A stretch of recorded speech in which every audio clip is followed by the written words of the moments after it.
I would assume that the reason you are surfing through this immense volume of Abraham Lincoln videos is because you've realized that the Lincoln conspiracy is still considered by most to be an unsolved mystery. So to make a very long story very short, let me just say that the Lincoln conspiracy is no mystery. The conspiracy was definitively solved many years ago after the FBI Forensic Department examined Booth's secretly altered diary confession.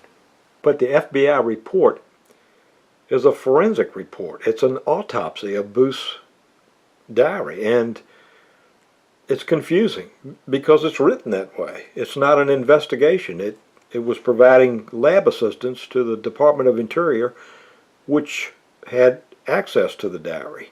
So that's all it is. It was up to history researchers to analyze this report and give an analysis. So that's what I've done, and that's what I'm doing now. So to help anybody, yeah, you pull this up online and read it for yourself, but you'll have a difficult time understanding what it says. So let me explain a few things, and that's what this video clip is about. Number one, the first clue you can find right here in the first paragraph. The diary is glued in place in the middle section. Well, why? Well, it goes on to talk about other things, and then if you go to the very last page, it explains right here. The pages Booth wrote have been laminated, which means glued, and rebound into the diary. So what that means is there are two types of pages in the diary. They're the original pages that Booth wrote, and then they're the laminated pages. So let me explain that. Let's go to the clip and watch that. The FBI discovered that there were two types of pages. The original pages, the way the book was when Booth wrote his confession, and then there are the laminated pages. And these pages are the ones that Congress saw when they reviewed the book 2 years later. It had been hidden by the War Department for 2 years, and they subpoenaed it from Joseph Holt, and this is what they saw. Now, the original pages in Packet 5, which was the packet that Booth wrote his confession in, this is the last page of Packet 1, and then 2, 3, 4, and then Packet 5, Booth starts his confession in this packet. The first sheet has been cut out. Then there's sheet 26, 27, 28, 29, 30, 31, and 32. So this is the last page of Packet 5. So this is all one packet, and each one of these sheets have what's called, or what the FBI dubbed as, the respective connecting other half. And what that means is that each single sheet has a connecting other half. It's all the same sheet of paper. The first sheet and the last sheet are the same sheet of paper. They're just folded. That's the way a book is constructed. So 25 is the other half of 32, and sheet 26 is the other half of sheet 31, and sheet 27 is the other half of 30, and sheet 28 and 29 are the same sheet of paper. So that's important to know. Now, the laminated sheets are quite a bit different from the original sheets. When Congress opened the book, this is what they saw. The last page of Packet 1, Packets 2, 3, 4 were cut out, and the first page of 25 was cut out, sheet 25, and then you have sheet 28.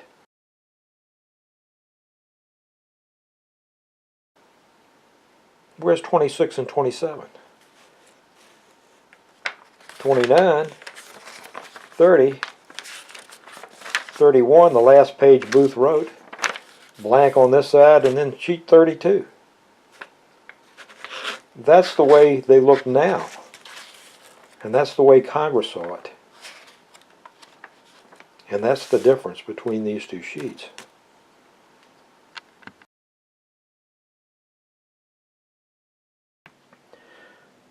I wrote the word "seen" on this sheet of paper right here to demonstrate what the FBI was talking about when they referred to indentations and raised characteristics.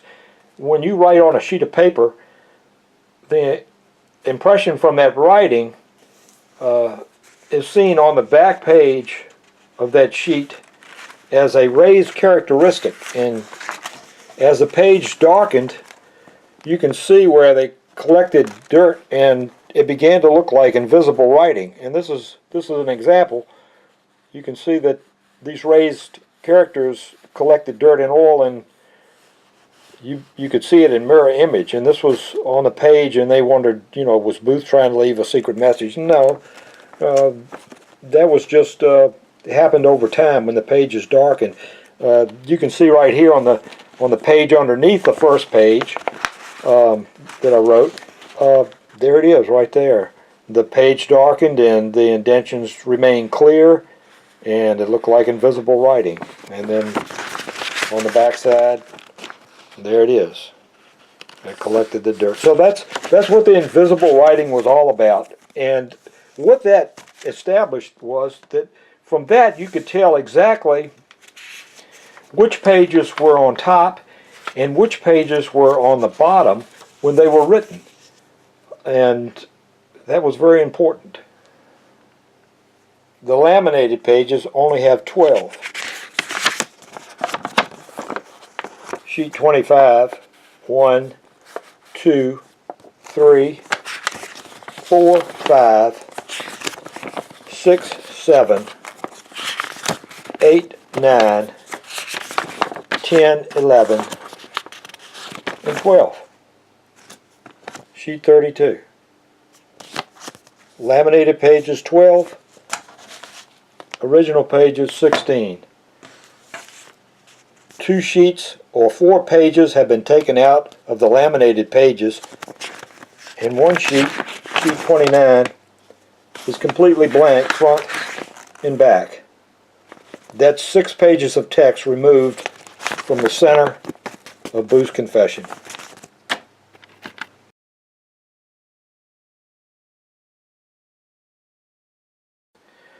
All right, the FBI report established that these pages were written twice because of this word right here, TMO. It's Italian. It means I love you. It had nothing to do with Booth's confession, but it's assumed that the reason Booth did not start his confession at the top of this page right here is because this was here and it took up a third of that whole page, and there's a reason for that. Now, if there's any truth to the fact that Booth wrote this prior to writing his confession, prior to killing the president, prior to cutting these sheets out right here, then these pages would still be connected, and the impressions from this writing would be on the blank page right here, because that's on top of it. It had to be. The indentions would be right here, but they're not. If this was in fact the original untampered page that Booth wrote, then the impressions from this phrase right here would be on this sheet right here. But they're not. That means that this page was written as a single sheet outside of the diary, glued into the book after it was taken from Booth's body.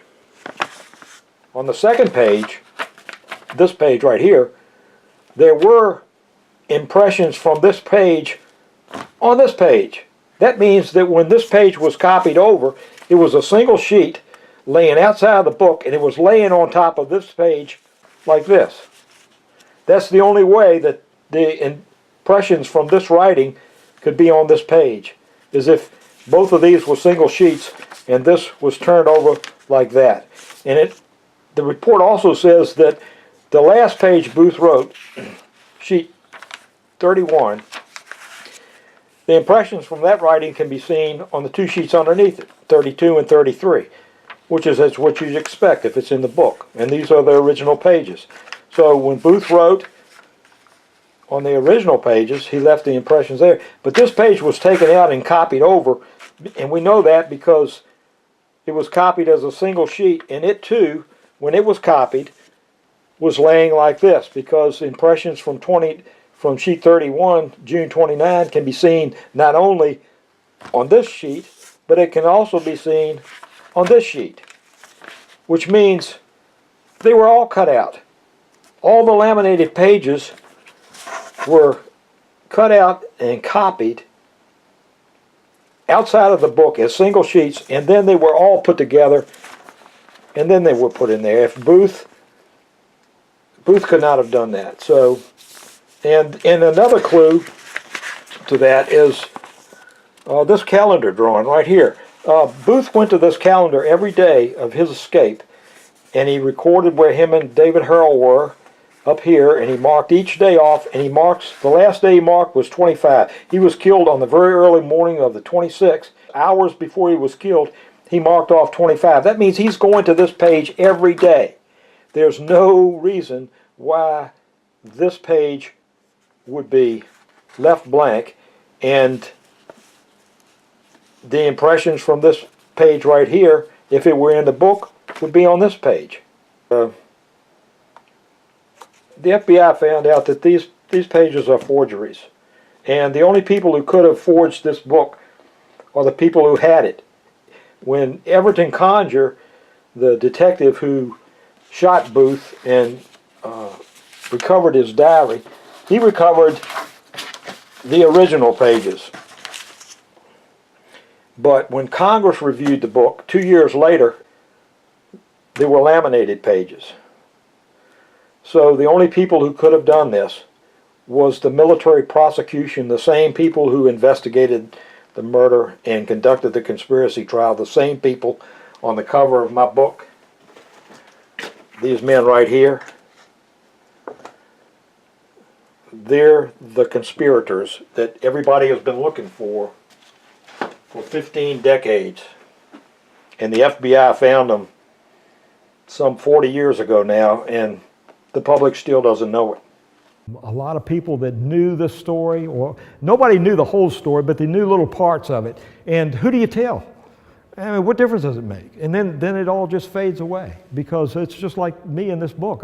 Who do I tell? I got you people here today, but I published this in 2013, and everybody that read it was waiting for somebody on the news to come out and say, hey, look, he's done, and they die, and they're not going to do it.